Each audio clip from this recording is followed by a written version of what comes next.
वो लड़का क्रिस्टल्स के लिए एक नया कैबिनेट बनाना चाहता था ताकि वो जल्द से जल्द ढेर सारा पैसा कमा सके और वापस अपने टाउन जाकर शिपहर्ड का काम शुरू कर सके।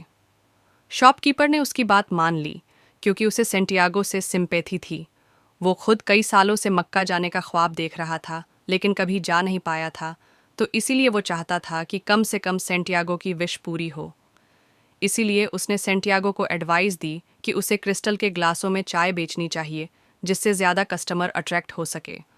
हालांकि उसकी शॉप अच्छी चल रही थी और उसे ज़्यादा मेहनत करके शॉप को एक्सपेंड करने की कोई ज़रूरत नहीं थी, फिर भी वो सेंटियागो की हेल्प करने के लिए तैयार हो गया क्योंकि सेंटियागो की डेस्टिनी में उस शॉपकीपर के इस डिसीजन का भी कंट्रीब्यूशन था।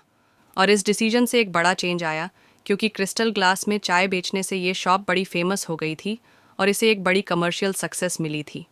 जब सेंटियागो के पास काफ़ी पैसा जमा हो गया तो उसने अपने घर वापस जाने का डिसीजन लिया, लेकिन जाने से पहले वो शॉपकीपर से ब्लेसिंग्स लेना चाहता था।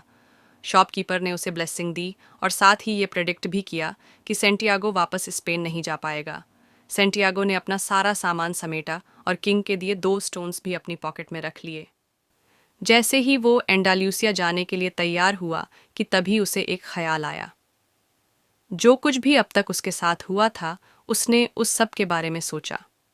उसे अचानक ख्याल आया कि वो जब चाहे अपने देश जाकर शीप्स हर्ड बन सकता है, लेकिन पिरामिड्स जाने का मौका उसे दोबारा नहीं मिलेगा।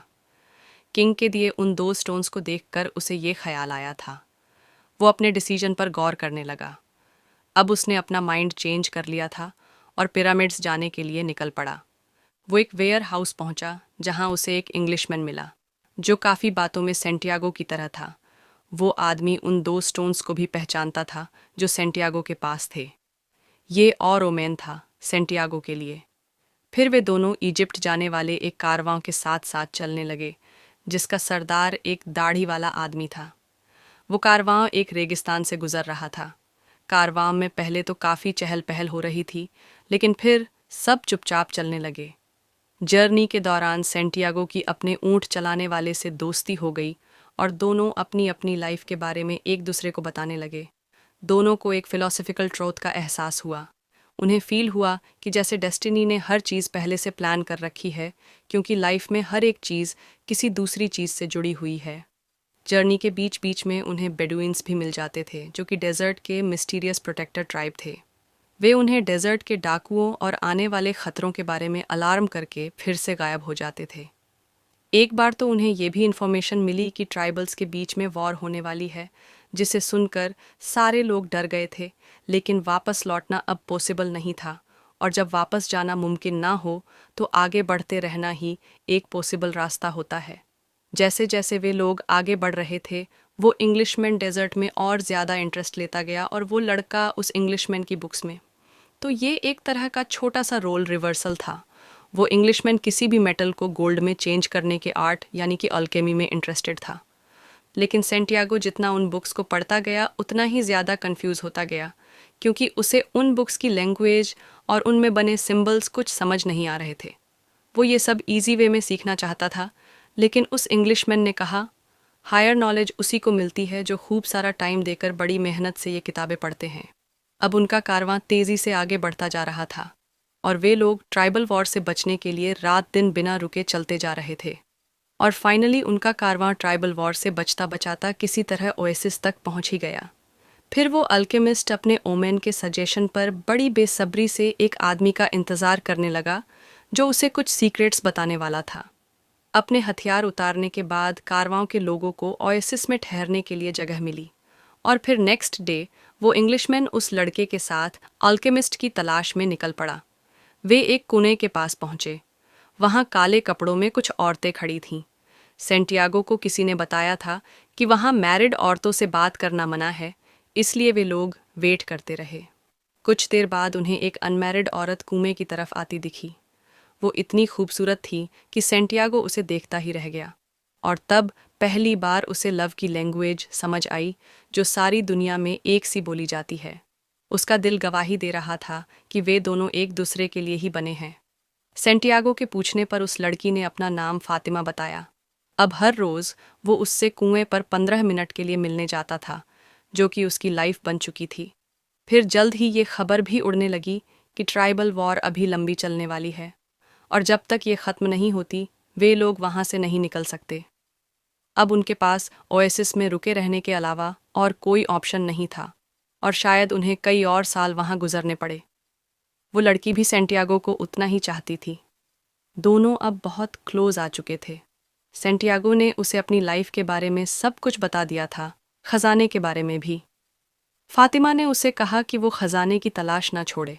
उसके सामने दो रास्ते थे, या तो वो इसी ओएसिस में रहकर अपने सवालों के जवाब ढूंढे या फिर डेजर्ट का रास्ता पकड़े। लेकिन फिर से एक बार वो इस खजाने की तलाश में निकल पड़ा। इस टाइम तक काफ़ी अंधेरा हो चुका था। तभी उसे एक और ओमेन दिखा। दो बाज उसके ऊपर से उड़ रहे थे कि तभी एक ने दूसरे पर अटैक किया। उस टाइम वो खुद भी जैसे इस दुनिया की आत्मा में घुस चुका था, जिसकी वजह से उस ओमेन का इंटरप्रेशन ये था कि ओएसिस पर अटैक होगा। उसने ये बात अपने ऊंट ड्राइवर को बताई, जिसने उसे कहा कि वो जाकर ये बात ओएसिस के चीफ को बताए। तो सेंटियागो ने ये बात जाकर चीफ को बताई। चीफ ने अपने साथियों से कंसल्ट किया और इस खबर की सच्चाई टेस्ट करने की सोची। सेंटियागो को बोला गया कि नेक्स्ट डे सब लोग वॉर के लिए रेडी रहेंगे और अगर उसकी अटैक वाली बात सच हुई तो सेंटियागो को रिवॉर्ड दिया जाएगा, और अगर उसकी बात झूठ निकली तो बदले में सेंटियागो को अपनी जान से हाथ धोना पड़ेगा। सेंटियागो ने इस फैसले को अपना मकतब यानी डेस्टिनी समझकर एक्सपेक्ट कर लिया। फिर जब वो पीछे जाने लगा तो उसे एक हॉर्समैन मिला जो बड़ा हैरान था। उसने सेंटियागो से ओमेन का राज पूछा तो सेंटियागो ने बड़ी ब्रेवली उसे सब कुछ बता दिया और ये भी बताया कि उसे इसका प्रेडिक्शन मालूम नहीं था। उसके इस जवाब से वो हॉर्समैन सेटिस्फाइड लग रहा था। उसने उसे जाने दिया और सबसे कहा कि इस लड़के की हिम्मत ही वो चाबी है जिससे इस दुनिया की लैंग्वेज समझी जा सकती है। उस हॉर्समैन के ऐसे डीप वर्ड्स सुनकर सेंटियागो को ओल्ड किंग की याद आ गई। उस हॉर्समैन के इस स्मॉल जेस्चर से उसे पता चल गया कि वो ही अल्केमिस्ट है, और अगर अटैक में उसकी जान बची तो सेंटियागो को उससे मिलना था। और नेक्स्ट डे उन पर सचमुच अटैक हुआ। 500 घोड़े वाले ने ओएसिस को घेर रखा था, लेकिन ओएसिस में रहने वाले भी पूरी तरह रेडी थे और सिर्फ आधे घंटे में ही उनके लीडर को छोड़कर सारे अटैकर्स मारे गए। लीडर को पूछताछ के लिए चीफ के पास लाया गया और बड़े ऑनर के साथ उसे फांसी पर लटका दिया गया। सेंटियागो को इनाम में 50 गोल्ड कॉइन्स मिले और साथ ही उसे ट्राइब का काउंसिलर बनाने की भी बात हुई। लड़ाई अब खत्म हो चुकी थी, इसलिए सेंटियागो अल्केमिस्ट से मिलने गया, जिसने उसे अपने टेंट में डिनर के लिए इनवाइट किया था। उसने सेंटियागो को खजाने की तलाश में पिरामिड जाने के लिए कहा, लेकिन जब सेंटियागो ने कहा कि उसे खजाने के तौर पर फातिमा मिल गई है तो अल्केमिस्ट ने उसकी बात काटी। उसने सेंटियागो से कहा कि उसे फातिमा पिरामिड से नहीं मिली, इसलिए वो खजाना नहीं हो सकती है। उसने फिर सेंटियागो को एडवाइस दी कि उसे अपने ऊंट बेचकर एक घोड़ा लेना चाहिए, क्योंकि वो ज़्यादा डिपेंडेबल रहेगा। नेक्स्ट नाइट वे दोनों एक साथ सफ़र पर निकल पड़े। अल्केमिस्ट ने सेंटियागो से कहा कि वो डेजर्ट में उसे लीड करे। स्टार्टिंग में सेंटियागो थोड़ा कंफ्यूज हुआ, फिर लड़के ने सीख लिया कि जहाँ रास्ता मिले बढ़ते जाओ, और इस तरह उसका घोड़ा उसे एक स्पॉट पर लेकर पहुंचा जहां उन्हें लाइफ फॉर्म एक स्नेक के रूप में दिखी। यही वो ओमेन था जो अल्केमिस्ट देखना चाहता था। वो सेंटियागो को खजाने तक पहुंचाने के लिए कमिटेड था, लेकिन वो लड़का तो बस ओएसिस में रहकर फातिमा के साथ एक पीसफुल लाइफ गुजारना चाहता था।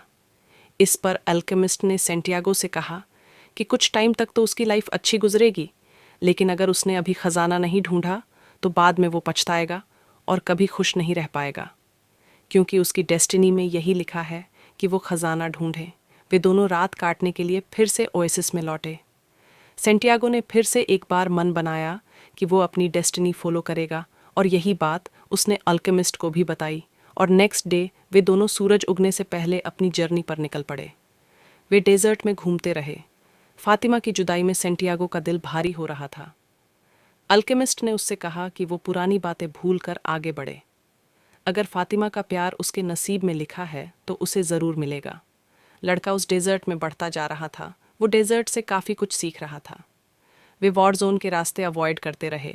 कभी कभी तो उन्हें ब्लड की स्मेल से ही पता लग जाता था कि कहीं पास में ही वॉर हो रही है, और इस तरह बड़े केयरफुली चलते हुए वे अपनी जर्नी के काफ़ी क्लोज आ गए थे, जहाँ डेजर्ट का एक बड़ा स्ट्रेच फैला हुआ था जिस पर बड़ी भारी लड़ाई चल रही थी। पूरी जर्नी के टाइम सेंटियागो के सामने काफ़ी कॉन्फ्लिक्ट मोमेंट्स आए। वो कभी खुश होता था तो कभी उदास हो जाता था। उसने अल्केमिस्ट को ये बात बताई। अल्केमिस्ट उसकी बातें बड़े ध्यान से सुनकर अच्छी काउंसलिंग करता था, जिससे सेंटियागो उससे दिल खोलकर बातें करता और अपनी सर्च के बारे में अच्छा फील करता था, क्योंकि वो अपनी डेस्टिनी की तरफ बढ़ रहा था और इसका हर मोमेंट उसके लिए मायने रखता था। अब तक अपने पास्ट के एक्सपीरियंस से उसने काफ़ी कुछ सीख लिया था और वो आज जो कुछ भी था, जहाँ पर भी था, अपनी लर्निंग की वजह से ही था। ये सब लाइफ की एक बड़ी प्लानिंग का पार्ट था। ये प्लानिंग अनदेखे हाथों ने लिखी थी, जो सबकी लाइफ की प्लानिंग लिखते हैं। हार्ट ने ये सीखा कि सफरिंग और फेलियर का डर एक्चुअल सफरिंग और फेलियर से बड़ा होता है। ये सब जानकार अब सेंटियागो का मन शांत था। ये सब उसने ऑल्केमिस्ट से शेयर किया तो उसने कहा कि अब वो अपनी डेस्टिनी के लिए पूरी तरह प्रिपेयर है, लेकिन अभी उसे लड़के को एक लास्ट लेसन देना बाकी था, और ये लेसन था, जो कुछ उसने अब तक सीखा उसका टेस्ट देने के लिए उसे प्रिपेयर रहना था। और ये इसलिए क्योंकि हर सर्च बिगिनर के लक से स्टार्ट होती है, ताकि जो कुछ लेसन हमने सीखे हैं वो पूरी तरह से ज़िंदगी भर के लिए हमारे अंदर समान जाए। और फिर जल्दी ही टेस्ट का दिन भी आया। उन्हें एक ट्राइब ने घेर लिया था। वे लोग उन्हें अपने चीफ के पास ले गए और पूछताछ शुरू कर दी। जान बचाने के लिए अल्केमिस्ट ने सेंटियागो का सारा सोना उन लोगों को दे दिया और साथ ही ये भी कहा कि उस लड़के में ऐसी पावर है कि वो उन्हें हवा बन के दिखा देगा, और अगर ऐसा नहीं हुआ तो वो लोग उन्हें 3